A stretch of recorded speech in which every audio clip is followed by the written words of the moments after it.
Breaking news, the 2021 Boston Marathon has been postponed. The annual race will not take place in April on Patriots' Day for the second year in a row. The Boston Athletic Association says it is simply not feasible to hold such a large-scale event in the spring during the pandemic. Organizers are looking at a potential fall date. Because of the coronavirus, this year's race was rescheduled to September, then eventually became a virtual event with more than 16,000 runners taking part around the world. Joining us now, BAA's CEO Tom Grilk. And Tom, we know it's never an easy decision. What went into making this decision now? Well, as you say, there's nothing easy about this decision or anything in the environment that any of us confronts. And in a way, this is more straightforward than so many things, so many of the uncertainties that face us today. Right now, with April just months away, at the very least, we wanted to be able to let people know that it would not be possible for us to conduct a normal-looking in-person Boston Marathon in April of 2021. People have to make plans for this, they train for it, and we wanted to make sure that people knew as soon as it was clear to us that it would not be possible to hold such an event. The public health environment simply can't get well enough in order to do that, in time to do it. And now this will be strangely familiar. Have you set any type of timeline for determining if the race will be rescheduled in the fall? Well, what we'll do over the next number of weeks, going into December, and I think not past that, is determine when a fall marathon would be possible. And I say possible on the calendar. When's a date that could accommodate it, given the various interests of all the 8 cities and towns and the Commonwealth of Massachusetts in organizing and regulating their streets and towns. We are hopeful that the public health situation by that time, by the fall, will be sufficient to allow at least some sort of in-person race experience. Nobody can be sure, but our intention is to announce plans for when such a fall race would take place, and then do all we can to get it planned, recognizing that the uncertainties that are presented by this disease, by the COVID-19 disease, will have a powerful effect on all of it. And also for us who live here in the Commonwealth of Massachusetts, we know that no race like that can take place until the Commonwealth enters phase 4 of its reopening plan. So there are lots of factors that will play into it. You've been in touch with all of the cities and towns. What's been the reaction to this decision so far?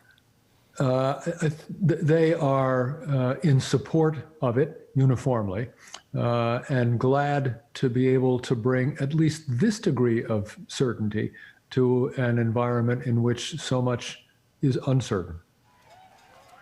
You know, this year, the marathon went virtual in September. Thousands of people ran their own personal marathons. How was that experience? And do you think we could see that model again in 2021?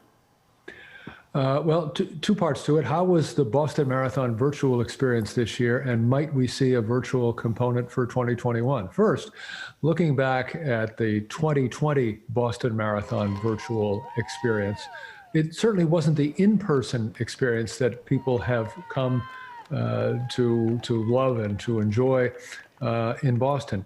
It did, however, I think, exceed many people's expectations. For many people, and probably me included, the notion of a virtual run just seemed very, very far separated from the experience of running the Boston Marathon, with the thrill of running before hundreds of thousands of people and finishing down on Boylston Street at the Boston Marathon finish line with thousands of people cheering. But what the virtual event turned out to be for many people was a very personal and almost intimately intense experience. We received videos from runners all over the world who participated in the virtual run.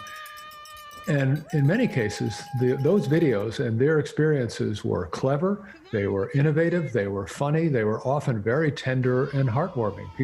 Runners finishing in their backyard or in front of their house with the kids and the dog waiting for them. It wasn't 100,000 people on Boylston Street, but it was the people most important to them in their lives, seeing them finish the Boston Marathon right up close. So we found that there was a degree of engagement from the virtual marathon that was difficult to predict. And since the marathon ended, we have sent to all of the athletes who ran their finish boxes, which contain their Boston Marathon medal, their Boston Marathon shirt, the program from the race, and the response to receiving those has been powerful, with lots and lots of messages from people saying how much they valued and enjoyed the experience. So there was something going on there that proved noteworthy in a good way for a great many people. Who knew? It was a complete unknown. One hoped that it would be good. We did the best we could to provide all we could to capture and bring to the world as much of the Boston Marathon experience as we could. But until you do it, you don't know. And it worked out well. It's true. You're right. We talked to so many runners, and it was a very emotional experience for them. They had city and town markers no matter where they were. So it was quite moving to see people as individuals complete the race. So you can only imagine what that model might bring this time around. And so would there be a virtual component to a 2021 race that looks more traditional because some people are running in the road down the course? And the answer is maybe. We'll look very carefully at, first off, what's the field size for an in-person Boston Marathon? It may well be that it would have to be less than the normal field size. If so, would one seek to broaden it in a virtual way, or broaden it in other ways? One of the things we learned from the virtual Boston Marathon, and that we're learning right now from a 3 virtual race series we're conducting called hashtag Finish Strong Challenge, which is to say our BAA 5K, 10K, and half marathon races, which are being done virtually by people, again, around the world, in October, November, and December. And one of the things that is achieved with a virtual race is we expand greatly our reach, the number of people and the places where people are who can be involved in these things.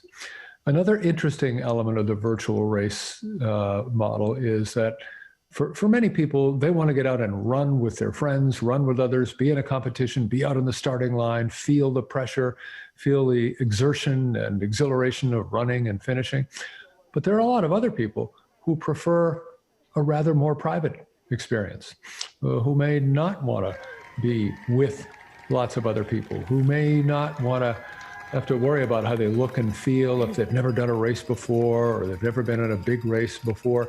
It allows them to have whatever experience they want to have in whatever way they want to have it and wherever they may want to do it.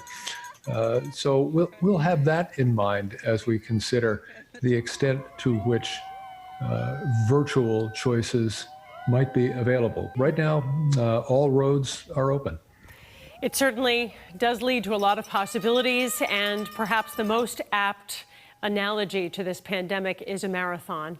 It appears we've just reached Heartbreak Hill at this point in our marathon of the pandemic. So we appreciate your leadership and your communication about this year's race. Tom Grilk, CEO of the BAA. Thanks so much for joining us. We appreciate it. You are kind to inquire. Thank you. Tom, thanks. So again, the 2021 Boston Marathon has been postponed. We'll bring you any updates on the event as we get them.